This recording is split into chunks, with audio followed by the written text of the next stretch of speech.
Assalamualaikum warahmatullahi wabarakatuh. Bismillahirrahmanirrahim. Alhamdulillah. Wassalatu wassalamu ala rasulillah nabiyina Muhammadin ibn Abdullah wa ala alihi wa ashabihi wa man walahu. Topik kita ataupun subtopik kita pada hari ini, definisi syukur dan hakikatnya. Sebelum ini, pengarang kitab kita Al-Alamah Al-Syeikh Sa'id Hawa rahimahullah dengan menukilkan daripada Imam Al-Ghazali telah menjelaskan kepada kita nas syarak tentang kelebihan syukur. Ini dia ingin menjelaskan pula kepada kita tentang definisi ataupun ta'rif syukur dan juga hakikatnya. Kata beliau, ketahuilah bahawa syukur termasuk salah satu maqam para penempuh jalan rohani, iaitu salikin. Jadi maqam yang mesti kita capai dalam usaha kita merentas jalan menuju kepada Allah Subhanahu Wa Taala adalah maqam syukur. Syukur juga tersusun dari ilmu, hal, diterjemahkan di sini dengan kondisi spiritual, keadaan jiwa kita sebagai jiwa yang bersyukur, dan juga amal perbuatan. Jadi kesimpulannya, untuk memahami apa saja maqam dalam syarak ini, sebelumnya maqam taqwa dan sekarang maqam syukur, maka hendaklah disepadukan di antara ilmu, hal dan juga amal, iaitu kita memahami hakikat maqam tersebut dan juga jiwa kita itu hal. Jiwa kita merupakan jiwa yang serasi dengan maqam tersebut, dan itu juga amal, mana penampilan luaran kita pun menggambarkan kita berada pada maqam tersebut. Jadi ada pengetahuan tentang syukur ataupun kefahaman tentang syukur. Kemudian yang keduanya, keadaan jiwa orang yang bersyukur. Dan yang ketiganya adalah penampilan luaran orang yang bersyukur. Ilmu adalah dasar. Jadi puncanya semuanya daripada ilmu. Lalu melahirkan hal, kondisi spiritual. Kemudian sedangkan hal pula melahirkan amal perbuatan. Daripada jiwa yang bersyukur, maka melahirkan tubuh yang bersyukur pada Allah. Ilmu adalah mengetahui nikmat dari pemberi nikmat. Mana kita menyadari bahwasanya nikmat yang ada pada kita ini dari Allah, dari pemberi nikmat, iaitu Allah. Hal adalah kegembiraan yang terjadi, dan kegembiraan kita saja maklumlah, gembira ini adalah sifat hati, sifat jiwa dipanggil. Kegembiraan yang terjadi kerana pemberian nikmatnya. Jadi dengan kita dapat nikmat daripada Allah itu, kita gembira. Cuma hanya nanti dia akan sebut kat kita gembira yang sepatutnya, mana gembira bagi orang bersyukur, iaitu gembira kepada Allah, bukan gembira kepada nikmat tu. Tapi kita seronok gembira kepada nikmat. Kita seronok dengan duit, seronok dengan makan. Tapi kita tidak seronok dengan pemberi duit. Mana orang yang memberi rezeki pada kita tak seronok. kita tak pernah gembira pun dengan dia. Jadi orang yang bersyukur berbeza.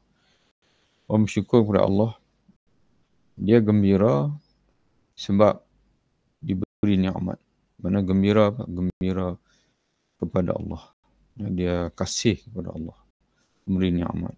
Sebab itu dia mengucapkan apa? Alhamdulillahi Rabbil Alamin. Segala puji bagi Allah. Dia makan, tapi dia muji Allah. Bukan dia muji makan. Sedangkan perbuatan adalah melaksanakan apa yang menjadi tujuan pemberi nikmat dan apa yang dicintai oleh pemberi nikmat. Jadi perbuatannya bila dia sebagai penghargaan, terima kasih dia kepada Allah, maka dia menjadi hamba Allah yang setia kepada Allah Ta'ala, yang sentiasa mau beribadat, yang sentiasa ingin berbakti sebagai syukur, mensyukuri Allah yang beri nikmat. Amal perbuatan tersebut berkaitan dengan hati, anggota badan dan lisan. Dari syukur ini merangkumi 3 syukur. Bil qalbi, asyukru bil lisan, wa syukru bil a'dha atau bil jawarih. Semua ini harus dijelaskan. Mana dia perlu jelaskan lebih lanjut agar hakikat syukur dapat difahami dengan benar. Karena semua keterangan yang dikemukakan tentang definisi syukur kurang. Mana yang dilakukan ataupun difahami sebelum-sebelum ni mana masih kurang. Yang meliputi kesempurnaan maknanya. Mana kita memahami syukur dari sisi-sisi yang tertentu. Tidak memahaminya dari semua sisi ataupun secara menyeluruh. Dasar yang pertama itu ilmu. Syukur disebut tadi ada 3 anasir, ilmu, hal dan juga amal. Jadi dia mulakan yang pertama dulu. Dasar yang pertama iaitu ilmu. Iaitu ilmu tentang 3 perkara. Ilmu tentang tiga perkara. Yang pertama nikmat itu sendiri. Yang kedua nikmat itu sendiri segi keberadaannya sebagai nikmat baginya. Mana kita berada, kita mengetahui bahawasanya kita berada dalam kondisi nikmat. Dan zat pemberi nikmat itu yang kedua. Mengetahui atau ilmu, mempunyai ilmu tentang zat pemberi nikmat serta keberadaan sifat-sifatnya, yang dengan sifat-sifat tersebut terjadilah pemberian nikmat dan berlangsunglah pemberian nikmat darinya, dari Allah kepadanya. Jadi setelah kita mengetahui tentang nikmat, bahawa kita ni sangat bertuah, ditakdirkan Allah berada dalam nikmat. Dan nikmat pula kita mengenali, nikmat ini bukan saja zahir tapi juga batin. Bukan saja madiyah tapi juga nikmat al-ma'nawiyah, nikmat agama, hidayah dan sebagainya. Jadi kita mengenali apa yang dimaksudkan dengan nikmat. Yang kedua, kita mengenali pemberi nikmat dan juga sifat-sifat dia.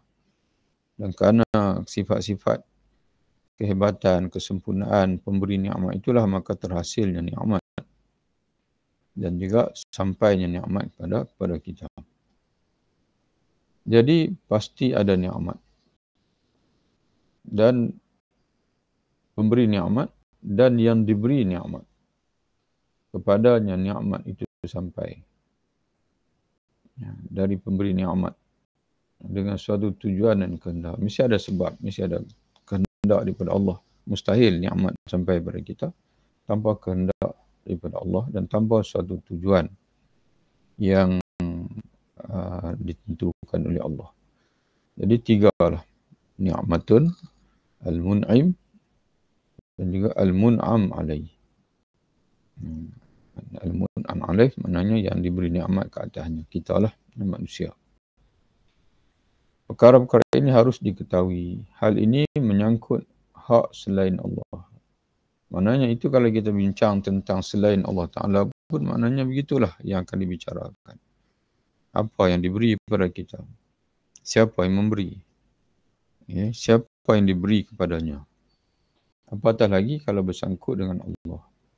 Ya, sedangkan kalau menyangkut tentang Allah, maka pengetahuan itu tidak akan menjadi sempurna kecuali dengan mengetahui semua nikmatlah daripada Allah. Dialah pemberi nikmat. Sedangkan semua sarana disediakan darinya. Mana semua infrastruktur yang ada di bumi ini, sebagai contohnya, kalau Allah Ta'ala hanya mengurniakan kehidupan kepada kita, tetapi dia tidak mengurniakan kemudahan-kemudahan untuk hidup, maka tidak akan sempurna kehidupan kita. Jadi sebab itu manusia ini sendiri, bahkan sekalian makhluk yang lain, ya, dia bukan saja memerlukan kepada keberadaan, tapi juga penerusan. Bukan saja nikmat untuk dia wujud, tapi juga nikmat daripada Allah untuk dia supaya membolehkan untuk dia kekal wujud. Maka tidak pernah putuslah setiap detik daripada kehidupan manusia daripada bergantung kepada nikmat Allah Ta'ala. Untuk bernafas, untuk makan, untuk selamat dan sebagainya lagi. Dialah pemberi nikmat. Sedangkan semua sarana disediakan darinya. Pengetahuan ini berdiri di atas tauhid dan taqdis. Jadi untuk mengenali, jadi yang paling penting sekarang ni adalah kita mengenali pemberi nikmat. Kerana itu yang akan melahirkan syukur. Adapun nikmat itu hanyalah untuk kita menyedari bahawasanya kita sekarang ni walaupun susah, tapi sebenarnya kita masih lagi dalam nikmat. Ada orang dan kebanyakan orang, dia melihat nikmat itu wang. Jadi menyebabkan bila dia tidak faham hakikat nikmat, maka dia merasakan dia tak perlu bersyukur.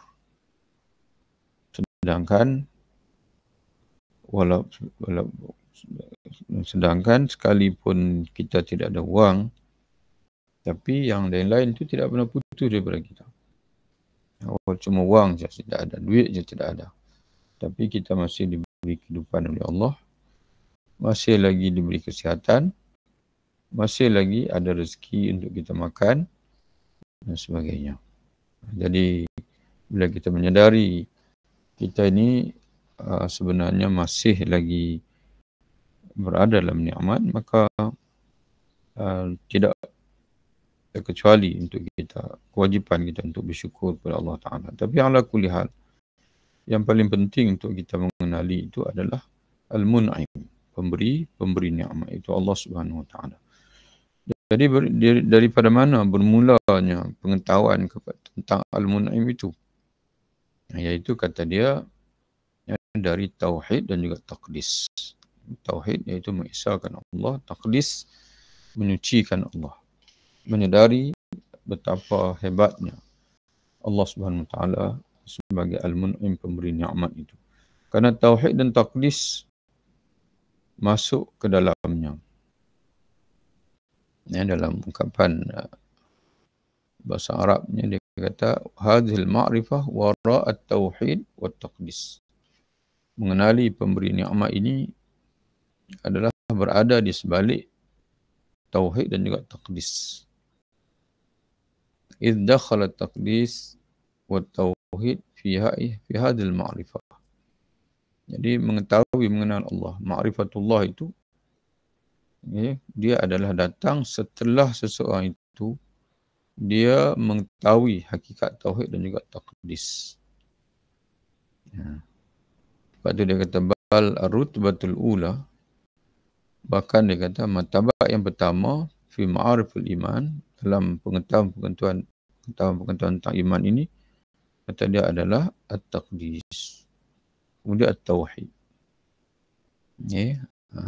Jadi setelah itu barulah sampai kepada ar-rutbatu as-salisah, iaitu kita menyedari betapa sempurnanya al-qudrah wal infiradullah bil amal.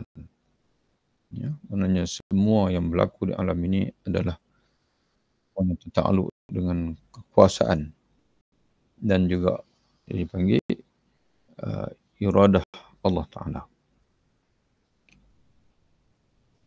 Jadi dia sebut bahkan tingkatan pertama dalam berbagai pengetahuan iman adalah taqdis. Kemudian apabila telah mengetahui zat yang disucikan, zat muqaddas, maka ia akan mengetahui bahawa tidak ada yang berhak disucikan kecuali zat yang maha satu. Selainnya tidak berhak disucikan. Dan tauhid. Mana bermula bertaqdis. Setelah kita mengetahui bahawasanya Allah lah Tuhan yang maha suci, yang bebas penuh kekurangan, maka tidak ada sebab untuk kita mengambil yang lain sebagai Tuhan. Maka sudah tentu kita hanya bertuhankan Allah Ta'ala saja, dan itulah namakan sebagai tauhid. Kemudian ia mengetahui bahawa semua yang ada di alam ini berasal dari zat yang satu. Jadi setelah dia menyadari bahawa Allah adalah satu-satunya Tuhan, maka sudah tentu segala yang wujud di alam ini termasuk nikmat yang dia kecapi semuanya adalah daripada Allah. Daripada kehendak dan juga kekuasaan Allah. Allah berkehendak lalu Allah menzahirkan kehendaknya dengan kudrah dia. Semua yang ada adalah nikmat darinya. Kerana dialah satu-satunya Tuhan, dan sudah tentu bila dialah satu-satunya Tuhan, sudah tentu semua yang terjelma di alam ini termasuk nikmat yang kita kecapi itu adalah daripada dia, daripada iradah dan terjemah dengan kudrah dia, melalui kudrahnya. Semua yang ada adalah nikmat darinya. Maka pengetahuan ini berada pada tingkat yang ketiga. Peringkat yang ketiga iaitu semua yang ada di alam ini adalah daripada Allah. Jadi bermula daripada taqdis, kemudian tauhid, kemudian ini panggil, mungkin kita menyebutkan taslim lah, mana kita menyerah. Kita menyerah bahwasanya penyerahan, bahwasanya semuanya adalah daripada Allah. Ataupun digunakan dalam istilah ataupun kita memahami istilah yang disebut di sini, iaitu semua yang ada adalah nikmat darinya, maka pengetahuan ini berada pada tahap ketiga kerana meliputi taqdis dan tauhid. Kerana maknanya meliputi taqdis dan tauhid, terkandung dalam maksud taqdis dan tauhid itu ialah kesempurnaan kudrah dan keesaan perbuatan bagi Allah. Jadi sebenarnya perbuatan yang sebenarnya adalah Allah. Adapun kita ni sebenarnya bukan buat pun, sebaliknya dipanggil infial, terkesan daripada perbuatan Allah, kejadian Allah. Contoh macam kita kata memanglah bila kita angkat tangan, memang kita angkat tangan ni dia zahirnya memang kita yang angkat tangan. Tapi kita tak akan boleh angkat tangan kalau Allah tidak mengizinkan, tidak mendaki. Maka yang sebenarnya adalah yang mencipta perbuatan kita itu adalah Allah. Menciptakan anggota Allah dan menciptakan perbuatan itu Allah. Kerana kalaulah Allah tidak mengizinkan, tidak akan berlaku perbuatan tersebut. Tidak akan ada kita dan tidak akan ada perbuatan kita. Jadi sebab itu dia kata, setelah terkandung dalam taqdis dan tauhid, iaitu dipanggil kita menyedari kesempurnaan kudrah Allah dan juga infirad bil fi'li. Dipanggil keesaan Allah dalam perbuatan. Yang mana semua perbuatan itu datang daripada Allah pada hakikatnya. Sebab itu kita selalu kita sebut segala yang baik itu daripada Allah.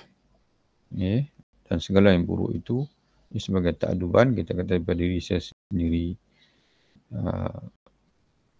Namun pada hakikatnya dari Allah juga. Jadi anda belum syukur kecuali dengan mengetahui bahawa semua yang ada di alam ini adalah berasal dari Allah. Jika terbersit keraguan dalam masalah ini dalam diri anda, maka anda tidak mengetahui pemberi nikmat dan tidak mengetahui nikmat dan pemberi nikmat. Jadi kalau ada dalam hati kita satu, orang kata apa, terdetik satu bahwasanya bebasnya ada benda, ada dipanggil di alam ini yang jadi tanpa kehendak Allah. Maknanya kita tidak betul-betul mengenali nikmat itu sendiri dan juga Allah Ta'ala sendiri. Sehingga anda tidak merasa gembira. Sehingga anda tidak merasa gembira kepada pemberi nikmat semata, tetapi justru gembira kepada selain Allah. Yang kita sebut tadilah, kita ni gembira lah bila dapat nikmat, tapi kita gembira dengan nikmat, bukan gembira dengan pemberi nikmat. Kita sonok dengan nikmat, terbuai dengan nikmat. Tapi kita tidak gembira, tidak kasih kepada pemberi nikmat. Jadi orang yang bersyukur ini, dia gembira, dia lebih gembira dengan pemberi nikmat daripada nikmat itu sendiri. Jadi sebab itu setiap kali dia diberi nikmat oleh Allah, maka dia banyak bersyukur kepada Allah, banyak bertahmid, mengucapkan zikrullah, banyak sembahyang dan sebagainya. Sebab itu bila ditanya kepada Nabi SAW, ya Rasulullah, kenapa kamu susah payah mengerjakan salat sehingga bengkak-bengkak kaki kamu? Lalu Nabi berkata, aku ingin menjadi hamba yang bersyukur. Aku ingin menjadi hamba yang bersyukur. Kita pula, bila tenggelam dalam nikmat, kita tak nak susah, tak nak berat langsung beribadat, tak suka baca Quran dan sebagainya. Sebab bagi kita, baca Quran ni tak seronok.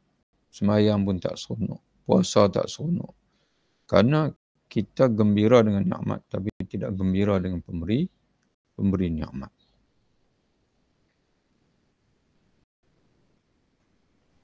Kenapa kita tak gembira dengan pemberi nikmat? Sebab kita tidak kenal dia. Kita tidak kenal bahwasanya kita akan, kalau kita bersyukur, kita akan diberi nikmat yang lebih banyak lagi oleh pemberi nikmat, oleh Allah. Dengan kurangnya pengetahuan anda, maka berkurang pula hal anda. Dia akan berjangkit selepas ini. Bila kita tidak mengenali Allah, maka jiwa kita, keadaan jiwa kita pun akan jadi jiwa yang liar. Jiwa yang hal ni mana kondisi jiwa kita, hati kita pun maka menjadi liar daripada Allah Ta'ala. Dengan kurangnya pengetahuan anda, maka berkurang pula hal anda dalam kegembiraan. Mana kita berada dalam jiwa kita hanya gembira dengan nikmat, tapi tidak gembira dengan pemberi nikmat. Dan dengan kurangnya kegembiraan anda kepada pemberi nikmat, maka berkurang pula amal perbuatan anda. Jadi bila jiwa tidak bersama Allah, maka tubuh pun, penampilan tubuh pun tidak bersama dengan Allah Ta'ala. Demikianlah penjelasan tentang dasar ini. Itu yang pertama, ilmu. Yang kedua, dasar yang kedua hal. Ini kondisi spiritual. Mana kondisi spiritual kita mestilah berada dalam kondisi spiritual orang yang bersyukur kepada Allah. Bagaimana kondisi spiritual orang yang bersyukur kepada Allah? Mana keadaan jiwa orang yang bersyukur kepada Allah? Kata dia, datang berlandaskan pada dasar pengetahuan. Datang pengetahuan. Kalau sempurna makrifah kita kepada Allah, pemberi nikmat, maka jiwa kita pun, keadaan jiwa kita pun akan berada yang sama. Iaitu kegembiraan, disebutnya. Keadaan jiwa yang mana gembira kepada pemberi nikmat, disertai keadaan tunduk dan tawaduk. Tidak sombong. Tetapi syukur hanya terjadi apabila ia telah memenuhi syaratnya. Iaitu hendaknya kegembiraan anda itu kepada pemberi nikmat, bukan kepada nikmat atau pemberian nikmat itu sendiri. Itu maknanya jiwa orang bersyukur. Jiwa orang bersyukur, keseronokan dia bukan dengan nikmat tu. Keseronokan dia adalah dengan pemberi nikmat. Kalau kita nak gunakan ungkapan kasih, cinta, dia bukan menyertai nikmat. Bila dia dapat nikmat, dia bukan menyertai nikmat. Bagi dia biasa-biasa je lah. Sebab tu dia tak kedekut, dia tak takut nak beri sedekah, bagi zakat, infak dan sebagainya. Okay. Tapi dia bimbang kalau pemberi nikmat itu tidak kasih kepada dia. Jadi dia tidak kasih kepada nikmat, tapi dia kasih kepada pemberi nikmat, iaitu Allah Subhanahu Wa Taala. Kita berhenti di situ. Akan tetapi syukur hanya terjadi apabila ia telah memenuhi syaratnya. Mana syarat hal. Syarat hal, keadaan jiwa, kondisi spiritual orang yang bersyukur, iaitu gembira anda itu kepada pemberi nikmat, bukan kepada nikmat, atau bukan gembira semata-mata kerana diberi nikmat, pemberian nikmat. InsyaAllah kita sambung lagi. Dasar yang ketiga itu amal. Amal orang yang bersyukur. Wallahu a'lam bishawab. Assalamualaikum warahmatullahi wabarakatuh. Jumpa lagi.